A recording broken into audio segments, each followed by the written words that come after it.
शोला और शबनम में आप श्रीदेवी के दीवाने थे, हाँ काफी उम्र के होते हुए भी। जी।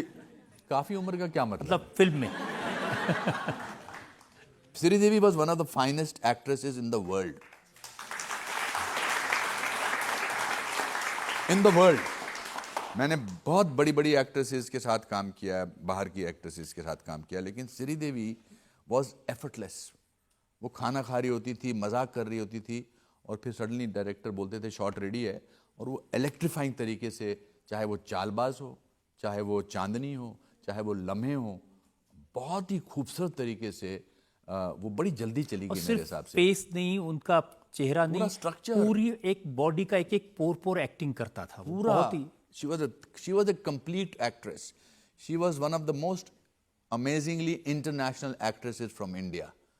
Amazing. I really miss her. बहुत जल्दी चली गई वो, बहुत काम करती थी और बहुत अच्छी थी, और बहुत उनसे बहुत कुछ मुझे सीखने को मिला है। इनफैक्ट मुझे बहुत सारे लोगों से सीखने को मिला है। मैंने श्रीदेवी जी से स्पॉन्टेनिटी सीखी है। हम लम्हे में वो जो हमने पैरोडी गाना किया था, वो लंबा सा हमारा जो एक गाना था, उसमें उनके फादर की डेथ हो गई थी श्रीदेवी जी की, तो वो इतनी प्रोफेशनल थी, वो वापस गई, इंडिया आई, फिर वापस आके उन्होंने वो कॉमेडी सीन पहले किया।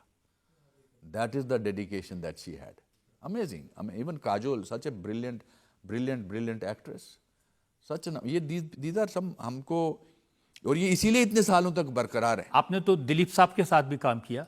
दिलीप साहब के साथ मैंने 3-4 फिल्मों में काम किया, 3 फिल्मों में काम किया, और पहली बार जब मैंने कर्मा में उनके साथ काम किया था, मैं उनको कभी मिला नहीं था।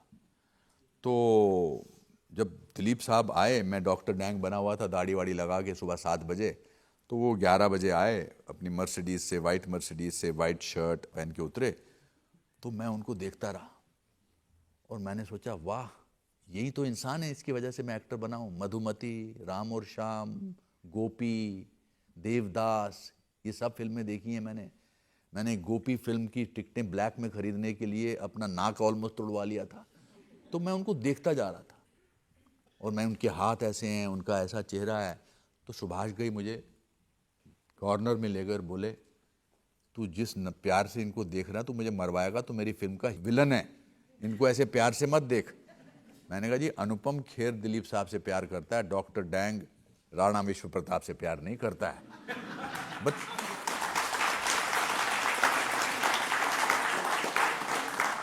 और वो जो थप्पड़ का सीन है वो तो ऐतिहासिक है।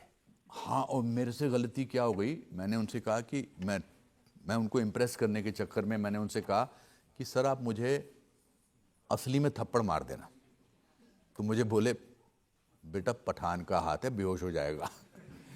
एंड बट जब उन्होंने वो सीन देखा, जब मैंने डायलॉग किया, तो उन्होंने सुभाष घई साहब से कहा कि लाले बड़ा डेंजरस एक्टर आया, ही विल गो फार। तो मुझे लगा कि अब तो दिलीप साहब ने मुझे एंडोर्स कर दिया, अब दुनिया की कोई ताकत मुझे नहीं रोक सकती। अब कोई किस्सा बताता हूँ। मुझे बड़ी भूख लगती थी, मुझे 1:30 बजे मेरे को खाना चाहिए ही चाहिए, लंच वाला। 2:30 बज गए थे और खाना आ नहीं रहा था, और आई थिंक दिलीप साहब को पता लग गया कि मुझे भूख लगी है, तो वो मुझे चिढ़ाने के लिए उन्होंने कहा कि आपको पता है अनुपम जी, हमारे फादर जो थे वो फल बेचते थे। तो मैंने तो फल सुना तो मेरे को और भूख लगने लगी। फिर उन्होंने कहा कि देखिए, जैसे वो ये लाल सेब है, अब ये पुख्ता सेब है, इसमें बहुत जूस है, तो मैं ऐसे कर रहा हूँ, ठीक है। अब मैंने इसको, ये हाथ में कुछ नहीं है और मुझे पूरा सेब दिखाई दे रहा है, और मैंने इसको लिया और मैंने उसको चखा, और जूस जो है वो अंदर जा रहा है। डिमिनिशिंग मार्जिनल यूटिलिटी में ऐसा होता है कि जब दूसरा आप चखते हैं, दूसरा लेते हैं, तो उसका उतना मजा नहीं आता है। तो कहते हैं अब मैंने दूसरा लिया, अब दूसरे में उतना मजा नहीं आया। मैंने कहा जी नहीं, उतना ही मजा आ रहा है मुझे, आप ये मुझे बंद करो please. I am a rich man because I have had the experience of working with one of the finest peoples in the world. वो हर इंसान से मैंने कुछ ना कुछ सीखा है। अमिताभ बच्चन साहब ने मुझे पहली फिल्म में आखिरी रास्ता में बताया था कि मैं नया एक्टर बना था, मेरा दिमाग थोड़ा सा ख़राब हो गया था। तो मैंने मद्रास में, चेन्नई में शूटिंग पे मैं गया था, तो मैंने अपने प्रोडक्शन वाले को बुला, मैंने कहा मेरे एसी नहीं चल रहा मेरे कमरे का, मेरे मेकअप रूम का, एसी कहाँ है, एसी कहाँ, और मेरा सीन किसके साथ है? बोला जी अमिताभ बच्चन साहब के साथ है।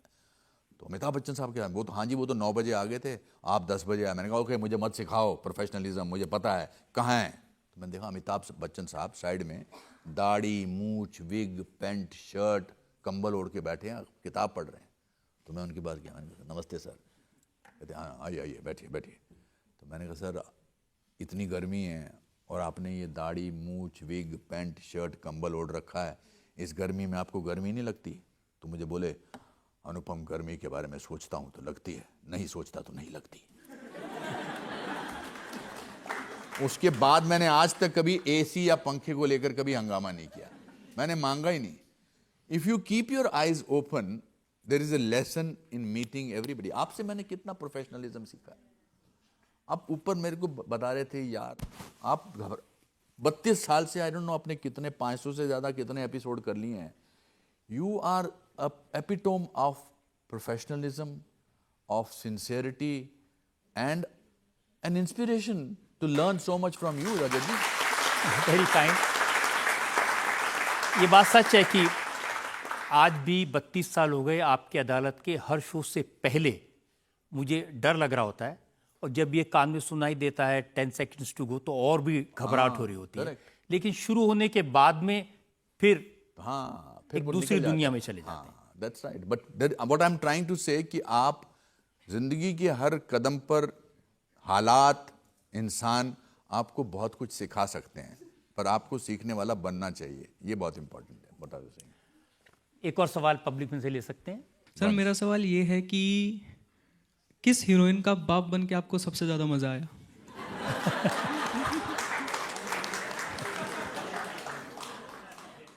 अब आप मजे की डेफिनेशन बताइए आप पहले। ये क्या बात है? आपकी फेवरेट हीरोइन कौन? जैकलीन फर्नांडिस।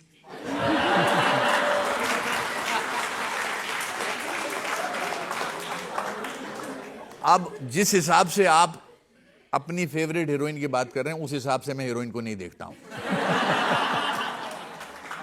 कोई ऐसा भी रोल होगा जो आपको लगा होगा कि हाँ भाई ये रोल तो कर लिया मैंने, लेकिन बाद में आपको लगा कि नहीं ये नहीं, बहुत सारे ऐसे रोल हैं जी।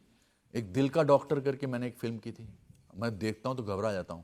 अच्छा जो किरण जी हैं मेरी वाइफ, वो मेरे साथ फिल्म देखने जाती हैं हाथ में बाजू डाल के, तो अगर मैंने बुरी एक्टिंग की है तो वो थोड़ी देर बाद वो हाथ जो निकल जाता था।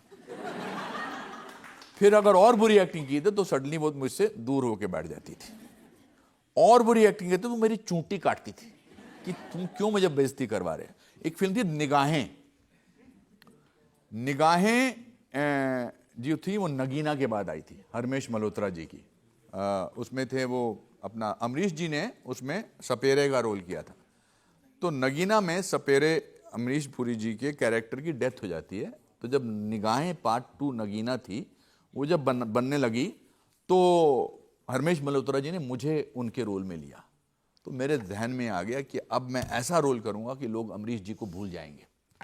तो मैंने हर सीन में जान डाल दी, ऐसा जबरदस्त धमाकेदार सीन किया, जोर जोर से बोला। जब डबिंग हो रही थी उस फिल्म की, पिक्चर के बाद डबिंग होती है जिसमें आप अपनी फिल्म देखते हैं, आवाज़ दोबारा डालते हैं। तो मैंने सोचा कुछ मैंने ज़्यादा कर दिया है, ऐसा नहीं करना चाहिए था, बुरी एक्टिंग कर दी। मगर रिलीज से 5 दिन पहले पूरन चंद्र राव जो उसके डिस्ट्रीब्यूटर थे, उन्होंने मुझे ब्लू लेबल की एक विस्की भेजी। मैंने ज़िंदगी में कभी ब्लू लेबल पी नहीं थी, और उसमें लिखा था व्हाट ए ग्रेट परफॉर्मेंस